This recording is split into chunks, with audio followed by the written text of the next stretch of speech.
Hello guys, welcome back to my YouTube channel nursing talks with AG. तो आज की video में हम बात करने वाले हैं बीएससी नर्सिंग 2025 एग्ज़ाम में आपका सेफ स्कोर क्या रहने वाला है, जिससे कि आपको पता चल जाए कि आपकी सीट कंफर्म है। ठीक है, तो अभी रिसेंटली कुछ दिन पहले मैंने पोल डाला हुआ था, तो उसमें बच्चों के सबसे ज़्यादा कमेंट इसी टॉपिक पर आए थे कि सेफ स्कोर वाली वीडियो के लिए। तो फिर मैंने सोचा कि चलिए वीडियो बना देते हैं। तो आज हम इसी वीडियो को लेकर आए हैं। तो सबसे पहले हम यहाँ पे बात करने वाली है जनरल कैटेगरी की। तो जनरल कैटेगरी में अगर हम बात करें तो आपको 70+ मार्क्स चाहिए एक अच्छे कॉलेज में एडमिशन लेने के लिए। अच्छे कॉलेज अगर मैं बोलूँ तो आपका टॉप कॉलेज में आता है state college of nursing Dehradun. तो वहाँ पे अगर आपको एडमिशन चाहिए तो आपको 70 तक मार्क्स लाने ही हैं। एंड हल्द्वानी के लिए भी आपको अप्रॉक्स 68-70 मार्क्स चाहिए होंगे। बाकी आपके इससे कम मार्क्स में आपको अदर जो 9 में से अदर कॉलेजेस हैं वो अलॉट हो जाएंगे। ठीक है, देन अगर हम बात करें EWS कैटेगरी, नेक्स्ट कैटेगरी, तो EWS कैटेगरी में क्या है कि आपको एटलीस्ट 55 to 58 मार्क्स आपके होने ही चाहिए अगर आपको टॉप कॉलेजेस में एडमिशन चाहिए। अदरवाइज टिल 55 तक का भी आपको सीट मिल जाएगी।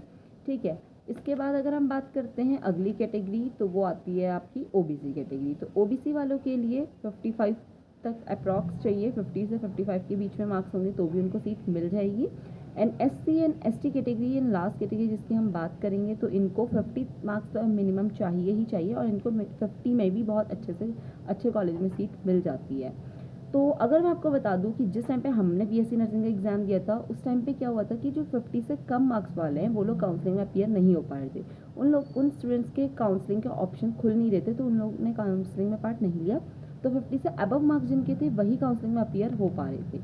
तो मेरा कहना ये है कि आपको एटलीस्ट मिनिमम 50 मार्क्स तो अप्रॉक्स लाने ही हैं ताकि आप काउंसलिंग में अपीयर हो पाएँ। लेकिन हमारे बाद जो अगले बार एग्ज़ाम हुआ था तो उस बार कट ऑफ थोड़ी कम गई थी, मतलब हाई गई थी, सॉरी। तो उस वजह से क्या हुआ था कि आपको क्या हुआ था कि 50 से जिनके कम मार्क्स हैं तो उनके लिए भी काउंसलिंग लास्ट में खोल दी थी क्योंकि सीट्स वैकेंट नहीं हुई थी। तो अगर इस बार कट ऑफ अच्छी खासी चले जाएगी तो सीट मिलना मुश्किल होगा। तो इसमें क्या है कि 50 मार्क्स तो हो ही एटलीस्ट सबके, ताकि आप लोग एटलीस्ट काउंसलिंग में अपीयर हो पाए। क्योंकि अगर उस टाइम की तरह हो गया तो 50 से कम में आपका काउंसलिंग का ऑप्शन जो भी आपका यूनिवर्सिटी की साइट में है वहाँ पे आपका शो नहीं करता है। तो आपको एटलीस्ट कितने मार्क्स सिक्योर करने हैं, 50 तो आप लेकर ही चलिए। ठीक है, तो बाकी मैंने आपको बता दिया कि कितने मार्क्स कौन सी कैटेगरी के लोगों को चाहिए एक सेफ रैंक की, उनकी इतनी सेफ स्कोर इतना है। तो अब हम बात करते हैं सेफ रैंक की। तो ऐसा होता है कि जैसे एक बच्चे के 68 मार्क्स हैं, तो 68 मार्क्स वाले ही 30 बच्चे होंगे, तो उसमें क्या हो जाता है कि उनकी रैंक थोड़ा पीछे चली जाती है। ठीक है, तो अब वो लोग कंफ्यूज होते हैं कि हम लोग एडमिशन कराएं या ना कराएं, तो कैसे मतलब काउंसलिंग करवाएं या ना कराएं। तो हमें क्या करना है कि काउंसलिंग में कौन कौन सी रैंक तक के स्टूडेंट्स पार्ट ले सकते हैं, तो उसको अब मैं आपको यहाँ पर बताऊंगी। तो आप उसको ध्यान से देखिए। तो इतने से इतने रैंक वाले ज़रूर काउंसलिंग में पार्टिसिपेट कीजिए। तो चलिए हम स्टार्ट करते हैं। तो सबसे पहले अगर हम बात करें जनरल कैटेगरी में, तो लास्ट ईयर के एनालिसिस के बेसिस पे मैंने ये डेटा निकाला हुआ है, तो उसी बेसिस में आपको बता रही हूँ। तो जनरल कैटेगरी में अगर हम देखें अनरिजर्व ओपन कोटा से, तो ओपन कोटा से लास्ट ईयर जो लास्ट सीट मिली थी जनरल कैटेगरी में फर्स्ट राउंड काउंसलिंग में, वो आपके 433 रैंक वाले स्टूडेंट्स को मिली थी। तो अगर आपकी एटलीस्ट अगर किसी भी कोई जनरल स्टूडेंट्स है ओपन कोटा से वो अपना भरा है जिसने, तो वो अगर उसकी 500 तक का भी रैंक है तो आप काउंसलिंग में ज़रूर पार्टिसिपेट करिए, आपको सीट मिल सकती है। ठीक है, अगर हम बात करें जनरल कोटा से वुमेन की, ठीक है, UR वुमेन कोटा से बात करें, तो आपकी जो लास्ट टाइम कट ऑफ गई थी वो गई थी 341। इट मीन्स कि लास्ट टाइम 341 रैंक वाले को UK वुमेन कोटा से सीट मिली थी चंपावत कॉलेज में। तो अगर जिसके भी अंडर 400 है तो उत्तराखंड वुमेन कोटा से है, तो वो क्या कर सकता है, अपना काउंसलिंग में पार्ट ज़रूर लेगा। अब हम बात करेंगे अगली कैटेगरी की, वो है आपकी OBC कैटेगरी। अगर हम OBC की ओपन कैटेगरी से देखें तो लास्ट टाइम जो आपकी सीट मिली थी वो थी 528 रैंक, मतलब 528 रैंक जिस बच्चे की थी उसको भी चंपावत कॉलेज में सीट मिली थी OBC ओपन से।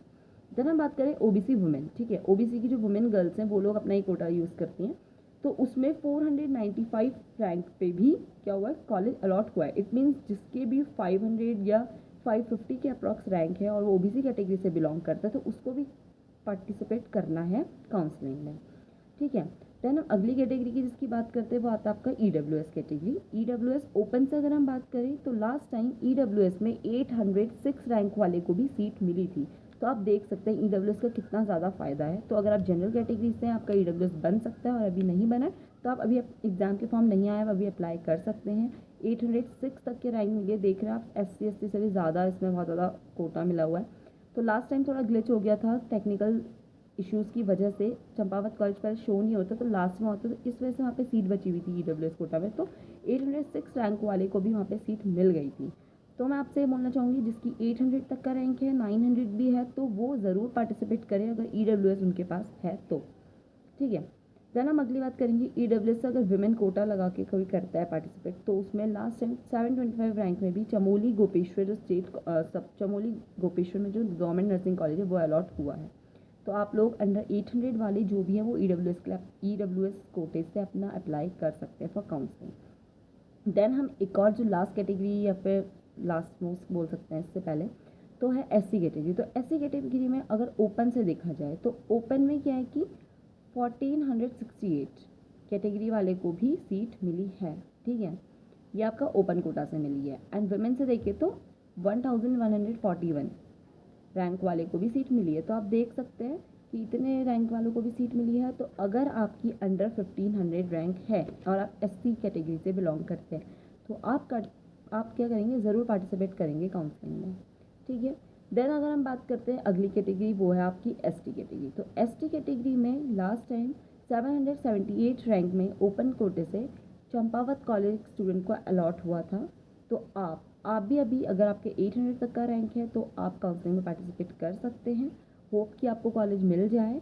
और अगर हम बात करें ST से वुमेन कोटे की, तो उसमें कोई भी सीट अभी तक का अवेलेबल नहीं है।